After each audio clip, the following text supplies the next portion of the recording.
Hey guys, hey, how's everybody doing today? Damn, I need to get a haircut. Hey, what I want to briefly talk about with you today, I wasn't planning on doing this video, but a book came across my desk and I ordered it. I read it a long time ago and I've thought about it a lot.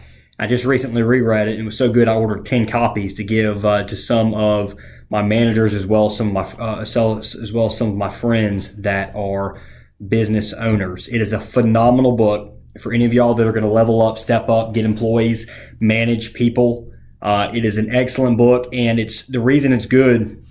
I've mentioned before some of the stuff we've tried to do with JRA, and what I've tried to do personally is always disrupt, always do something different from what anybody else is doing. It's the reason we didn't franchise. You know, we could have franchised all junk doctors. We could have started franchising junk doctors off a couple years ago and sold a bunch of units. You know, Junk Luggers is out there. They've sold 20. I think we could have sold more than Junk Luggers. But we were a bit stagnant for a couple of years while we tried to figure out what the hell can we do different to expand compared to what everybody else is doing. What can we do different? So there was a period of about 2 years where I was always thinking, and I was working, we were getting work done, but I wasn't quite as engaged because I was a little disappointed. I knew there's something that we were missing that we needed to get, and I knew the time would come we would discover it.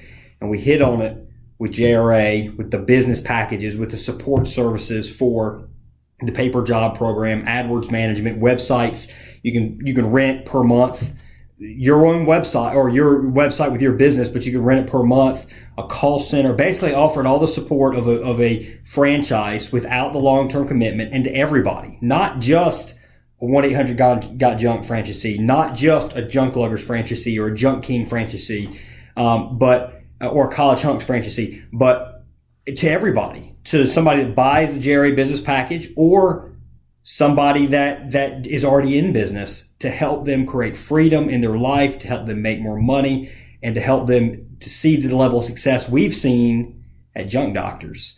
And then for us all to get together, and a lot of us to get together anyway, to become super successful and go out and just buy some massive deals in real estate, massive, huge apartment complexes in real estate. Every single one of us get rich. Every single one of us have generational wealth that can be passed down to our kids and to leave a legacy. You know, at 28 years old, I'm already thinking about, I'm going to be here hopefully another 60. I mean, hell, with medical advancements, my generation, a lot of us probably ought to live to 100 years old. So I hope I have another 72 years left, but at least another 50, 60 years, 70 years remaining. What am I going to do over that time period? So 100 years from now, they're talking about me. So 100 years from now, my business is still in business. So my family, my kids are set and ready to go. I'm going to make them work, but I want my kids set. You know, when I have my kids, I want them set where they don't have to necessarily struggle quite as much. And maybe that's a good thing, maybe it's a bad thing. But anyway, that's kind of what I want. I want it, the outcome to be a bit more sure. You know, I've always known, and I still know right now, that I'm going to be super successful. I have that confidence. I know I'm going to get knocked down. I know I'm going to get right back up, and I know I'm going to be successful. I've now got something I can really get behind and be extremely passionate about, because it's really cool to be able to help others achieve the same level of success we are. And I've told you everybody before, there's another step after JRA, big time, huge, absolutely humongous. It starts with junk removal with JRA, and it's going to go on to other things. But back to the topic at hand, this book is not very well known. It's a disruptor, and it's going to be opposite of what you read in 99% of all business books. It's written by Dan Kennedy. It's called No BS, Ruthless Management of People and Profits. No holds bar, kick butt, take no prisoners guide to really getting rich by Dan Kennedy. Dan Kennedy has several great books. This is by far and away his best book. Highly recommend. I'm not getting paid to do this at all. You're not going to buy this through any affiliate page. Go on Amazon, purchase it. I don't make any money on it whatsoever. This book right here will help you see employees, your business, and management at a completely different light. Let me go through some of the chapters in here. You can just see the titles. They all go lame. Every single employee you have, including yourself, at some point or another is going to go lame. What is your plan? What kind of plan do you have to keep going on. And when you yourself go lame, do you stay involved in your business? Hopefully you do. Or do you, what likely happens is you just change the task you do. You put somebody else in place at the task that you don't like and find stuff you can get behind and that you're passionate about. Every single one of us, every single employee you have at some point or another is going to go lame. The worst number in business is, and I realize you guys are seeing this backwards, but the worst number in business is, y'all take a guess. I'm going to help you out. It's 1. Number 1. You don't want one of anything. One main employee, one vendor, one truck. You don't want one of anything. If you have one, you have no redundancy. In flying, with airplanes, you've got redundancy. You have backup ignition systems.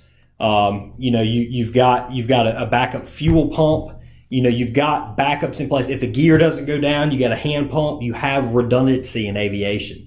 You need redundancy in your business. Hire slow, fire fast. Hire slow and fire fast. Get people in there, get them trained, give them expectations they need to hit, have numbers to track to see if they're hitting them, give them constant feedback, and if they ain't working out, get them the hell out of your business. Employees exist to make you a profit. You will have some very select employees you build a good relationship with, a great relationship with, that get behind you, that buy into the business, and that are going to be with you forever, or a long time. Hopefully, they still could leave. They still could go lame. Most employees that you get, you served them. You simply serve a purpose for them to make money. They need to do the same for you to make you money. So you pay them, and they make you a lot more money than you pay them. And that's the sole purpose of the entrepreneur, the business owner, employee relationship. Marketing the master, all others are servants. Everything in your business comes down to sales. There's several things we've done correctly with junk doctors that others have not. We've always valued marketing. We've always gotten out there. We've always spent money on marketing to get exposure. That's what it's all about, guys. If you don't have exposure, if you don't have people calling you, you don't have a business. You could have the best junk removal service in the world. If nobody knows about you, nobody knows about you. Nobody's calling you. You're not making money. You're going to go out of business. When the cat is away, mice are at play. This particular chapter talks about the importance of being at your business, but not being a slave to your business. Putting in cameras. We have cameras on our trucks, live view, audio. We can see out the front. We can see inside. We want to know what's going on in our business. When the cat is away, mice are at play. With cameras, the cat doesn't ever have to be away. Broken Windows and Broken Business. This is also another great book. By that very title, I don't think he mentions it in here. I can't remember, but this basically talks about if you have one broken window, if you have one thing wrong in your business, things are only going to get worse, and your business is broken. So if you have a truck maintenance issue, you need to get on it and get it fixed. We're all a little guilty sometimes of allowing broken windows to stay broken for a bit too long. But my business is different. I can promise you it's not. If it happens in one business, if it happens in one junk removal business, it can happen in yours. Don't be so damn cocky thinking you know everything. If something bad is happening in somebody else's business, it can happen in yours unless you put your foot down and you set things up where it ain't going to happen in yours. Or if it does happen in yours, you're ready to react. How to make every employee's job a profit center. Again, the reason you have employees is for you to make more money with employees, to have more freedom with employees than you would have without them, because they're a huge pain in the ass otherwise. They have to make you more money. If they don't make you more money, don't have them. It's a hell of a lot easier working for yourself than managing people, unless those people are making you more money and you've got a manager managing them, and you manage the manager. So that's not as bad either when you don't have to manage as many people once you have layers of management in place. Create better jobs so you can demand more, and then parentheses, and fire fast. Always be hiring. This isn't in this book. This is a JRA original. If somebody else said it, yeah, probably. I've never read it. But always be hiring and treat it like a sports team. Always be hiring, treat it like a sports team. If you got people constantly going in the door, you can have their ass constantly going out. So, and that's something you need to always be building. then demand more. Expect them to perform, and experience, longevity doesn't matter. You rank your employees from bottom to top, and the ones that perform get the hours, they get paid get paid better. The ones that don't, you get their ass out, you get new people in, or they don't get as many hours, one or the other. Treat it like a sports team. Be ruthless. Be ruthless in your managing people. Be fair, but be ruthless. And just as I say be fair, Mr. Kennedy disrupts me, and he goes against me. Fairness be damned. Read that chapter, and it is a good one. You want to be fair with your employees as far as paying them what you told them you'd pay, and paying them well. You do want to be, and even Kennedy in here talks about, ideally, you would like to be the highest paid employer in your particular market for your particular service. We've just become that with junk doctors. We've had hiring issues. I said, fuck it. I said, I told Christian, I said, here's what we're going to do. We're going to pay people more. We're going to start them out at $14 an hour. And within 1 month, they're expected to be a team leader. They're expected to be able to drive. They ain't going to be tearing our equipment up. They're expected to be able to accurately quote jobs, to make the courtesy call correctly, to have a positive attitude. If they can't get that, they either get kicked back to $12 or they get the hell out. One or the other. I ain't going to put up with it anymore. You know, we ain't going to put up with mediocrity inside our business. And we damn sure ain't going to put up with negativity.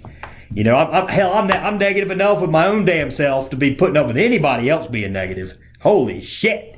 So let's, always be hired, be ruthless, treat it like a sports team, and you're going to have a hell of a business. Our applications, our quality applications, our interviews, just since we made that change, have probably increased by 300%.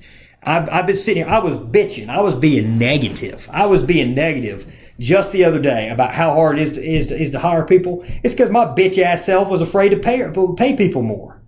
And I told Christian, I said, here's what we're going to do: raise the damn price. We're going to raise our pay, and we're going to increase our damn prices. And customers will pay for it, and then our employees will pay better. We're still going to be cheaper than the got junks and everything there, and not by a whole lot. We're going to be a little cheaper than got junks, a little cheaper than college hunks, but we're going to be close. But we're going to provide a hell of a lot better service because we're going to have a hell of a lot better people. They're over there paying their employees $10, $11 an hour. We're going to start out $14. I put in that job ad. You get in here, you perform, you're good with customer service, you're positive.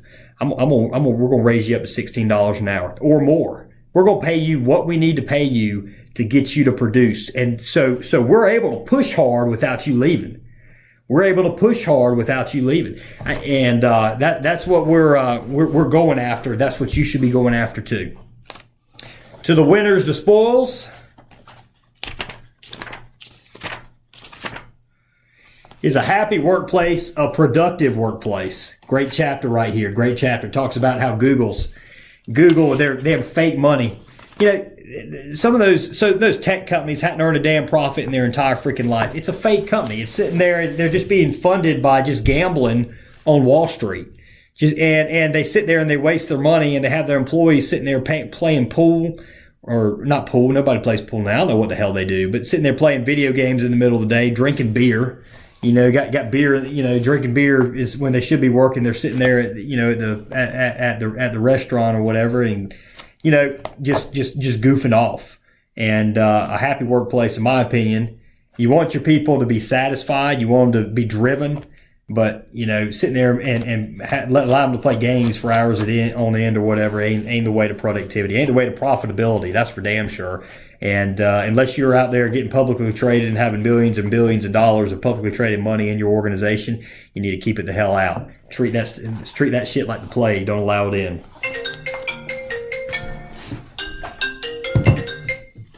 Hire the thick-skinned.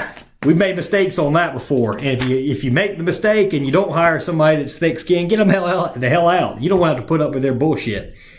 Activity masquerading as accomplishment. A lot of entrepreneurs are guilty of that. Damn idiots out there talking about, I'm hustling all the time. I'm hustling all the time. I'm hustling all the time. I'm hustling.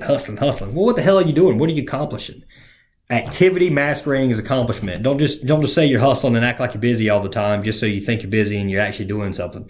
You know, if you know, you got to accomplish things. You got to leverage your resources. You got to hire people, you know, to actually get stuff done. Don't just act like you're busy. It don't really matter. It doesn't matter how busy you are. I know some people that in 1 hour can accomplish more than some of y'all accomplish in 12 hours of work. And I know people that are even better at it than me. I'm constantly improving. Now, these people are generally older.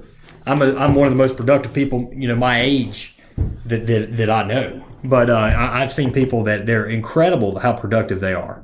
And you should always be wanting to improve. The speed imperative. Speed is important. Speed is extremely important. So as soon as you get an idea, as soon as you've gathered as much information as you can on it, gather that information in the quickest period of time, get out there and try and grow that baby as quick as possible. Get momentum on your side. And once you get that momentum, don't rest. Do not rest. If that momentum leaves you, you might never regain it back. Employees are friendly as long as you feed them. You quit feeding them, they're going to bite your damn head off for the most part. So always remember that. Talks about what is profit anyway, and it sits there and it goes into your time, how much an employee really costs you, not only in all of your expenses on paying that employee, paying the government, paying workers' comp, paying Medicare, Social Security, but also your time, what your time's worth to manage them as well, where the opportunity cost is and everything that a lot of people don't think about. Excellent book, guys. Absolutely kick-ass. Just unbelievable book. Not very well known. Dan Kennedy, you know, I won't say he's unknown, but he's not a big time. You know, he's not as big as some of the Collins, Jim Collins, and some of those business book, you know, writers. Vern Harnish. You know, he's not as big time as that. This book right here hits the nail right on the freaking head. If you're going to hire, even if you're not going to hire, if you haven't hired yet, read this book. You're going to want to get out there and hire. And when you get out there and hire, you're going to know what the hell you're doing. So check it out after y'all have read it. If you've read this book, please leave me a comment. Let me know what you think of it. What other books you like. What other management books you like. And also subscribe below. We got a lot of great stuff coming up real soon. And always, you know, and appreciate all of our watchers. That book right there is going to make you a lot of money if you learn from it. Don't just read it. Retain the information, learn from it, and go out and kick some ass. Talk to everybody soon.